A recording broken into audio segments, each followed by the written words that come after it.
You got a minute? Oh, what? Hey, Are these your drawings? what? No, Oh, no. they're good.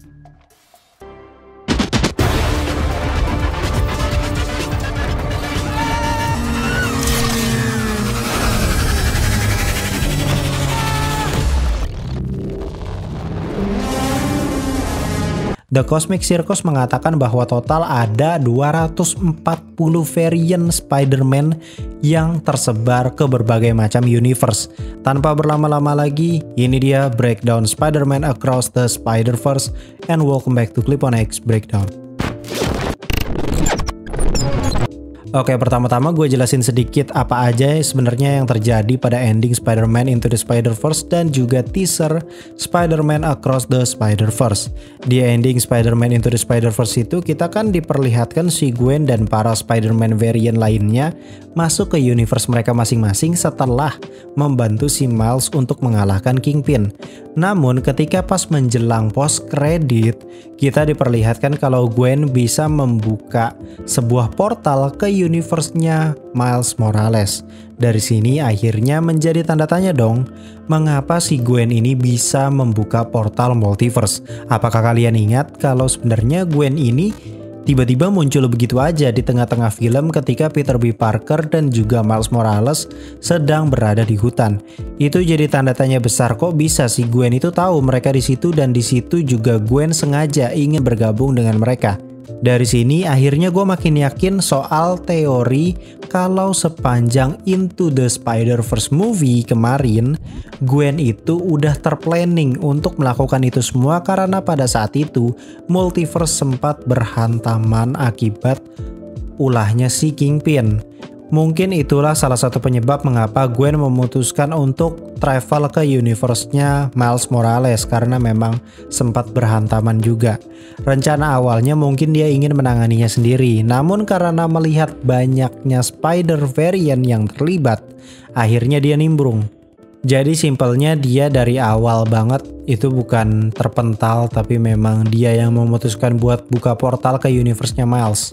Apalagi jarak antara kejadian ending di Into the Spider-Verse dengan Across the Spider-Verse itu sangat dekat sekali cuy. Itu berarti teori soal Gwen yang dari awal itu adalah penjelajah multiverse pun semakin terbuka. Untuk karakter sendiri yang hadir sejauh ini ya, itu ada Miguel O'Hara, yaitu Spider-Man 2099, di mana pada tahun itu universe tempatnya tinggal gitu ya sudah sangat jauh lebih canggih dan lebih modern ketimbang beberapa temannya yang Spider People juga. Simpelnya Miguel O'Hara itu perwujudan dari Terry yang jadi Batman Beyond. Kita juga diperlihatkan siluet teks India yang sepertinya ini menjadi petunjuk kalau nanti Spider-Man versi Vrindavan juga akan muncul, yaitu Paviter Prabhakar kalau nggak salah, koreksi kalau salah ya. Untuk portalnya Gwen sendiri kan berbentuk heksagonal, yang kalian semua tahu lah ya kalau apapun yang berhubungan dengan portal atau multiverse atau realita atau apapun itu pasti nggak jauh dengan bentuk heksagonal. Contoh pembatas hex milik Wanda. Terus juga ada portal berbentuk hex juga di Guardian of the Galaxy. Dan yang paling ngena itu ada di film Amazing Spider-Man, dari detail suitnya Andrew Garfield bermotif heksagonal, terus gedung Oscorp-nya juga tercover dengan desain heksagonal. Masih banyak lagi hal-hal yang berbau heksagonal di universe Marvel apapun itu, mau MCU ataupun SSU. Next kita masuk ke berita yang benar-benar jadi highlight. Ya, sesuai thumbnailnya nanti, Spider-Man Remaster dari universe PS5 bakalan masuk ke dalam film ini. Berita ini disampaikan oleh CBR dan juga The Cosmic Circus.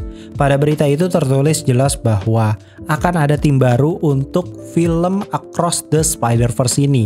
Tim baru itu meliputi Spider-Man Miles Morales, Miguel O'Hara, Spider-Gwen, Spider-Woman Jessica Drew, Supaidaman atau biasa disebut Spider-Man Japanese, Scarlet Spider, Spider-Punk, Cyborg, Spider-Woman, dan Spider-Man India.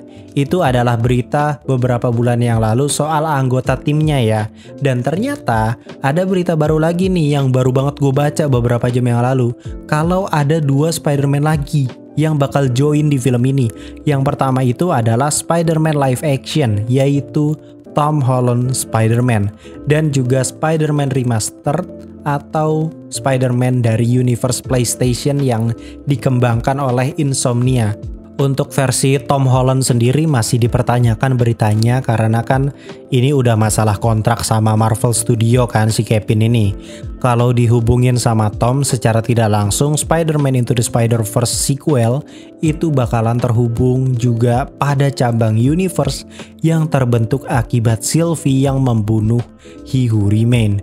Menurut gua, berita yang paling menggembirakan dan paling bisa ditangkap sama akal sehat sebenarnya adalah berita yang Spider-Man Remaster join the Across the Spider-Verse. Karena itu nggak ada hubungannya sama MCU dan itu pure projectnya Sony sama Insomniac. Jadi itu udah haknya Sony kalau emang mau pakai karakter tersebut untuk join ke film Spider-Man Across the Spider-Verse. Nggak kerasa ya, bentar lagi kan 2023 aja gitu kan. Dan kita bakal lihat Spider People Assemble untuk kesekian kalinya. Pecah banget sih asli kalau ada Spider-Man Remaster. Karena secara pendalaman karakter serta cerita yang dibangun di gamenya tuh bener-bener realistis luar biasa dan bener-bener deep banget. Karena lu bisa ngerasain gitu loh. Rasanya jadi Peter Parker, rasanya jadi Spider-Man gitu. Sekarang kita coba berpikir kalau seandainya si Om Kevin menyetujui kalau MCU terkoneksi dengan Spider-Man Into the Spider-Verse sequel di mana Tom bakalan hadir di Across the Spider-Verse. Menurut gua, cara paling realistisnya kalau sampai hal itu terjadi, Om Kevin pasti minjem karakter itu juga nanti di Secret Wars.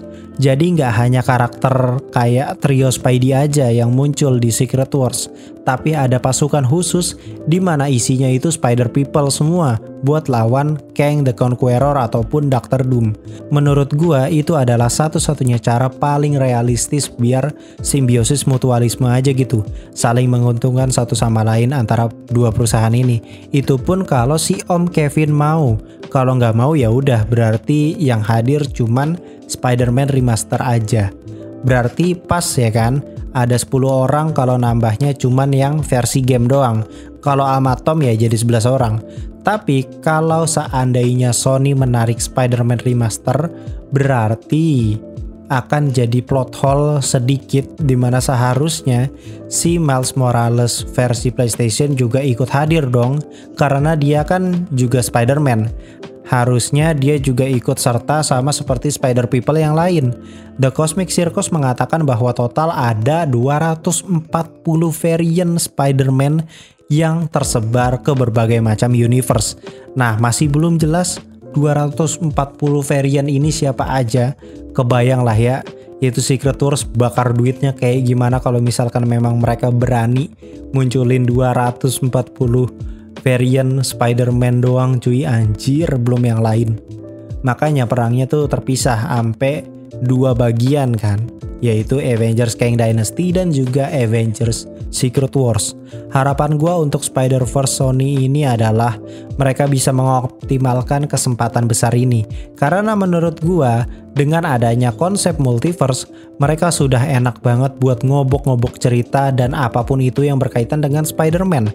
Bakal keren banget kalau Spider-Verse ini nanti konsepnya kayak DC Studios. Ya, DC Studios kemungkinan besarnya bakalan bener-bener ngegabungin seisi karya mereka dari yang jadul sampai yang sekarang. Jadi satu kesatuan gitu lewat film The Flash nantinya.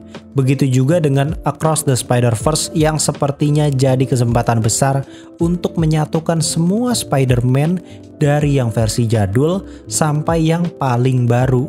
Kayak yang zaman The Animated Series tahun 90-an di bawah juga gitu. Wih, keren banget cuy asli. Jadi mereka tuh bisa nyerap sekaligus banyak market gitu kan. Anak 80-an dapet, anak 90-an dapet, Gen Z pun pasti dapet dong. Nggak kebayang anjir itu duitnya segimana itu. Kesempatan udah gede, kalau sampai eksekusinya suram ya sangat disayangkan. Jadi Sony tolong eksekusinya yang bagus ya. Semoga aja nggak senasib sama Venom 2, Madame Web ataupun El Muerto. Saha coba El Muerto sampai dapat film solo anjir. Mungkin segitu dulu berita sekaligus breakdown soal Spider-Man Across the Spider-Verse. Seperti biasa jangan sungkan untuk subscribe, aktifkan juga loncengnya. Jangan lupa di like videonya biar gua makin semangat untuk berkonten di channel ini. Gua Clip1X pamit undur diri and I'll come see you next time.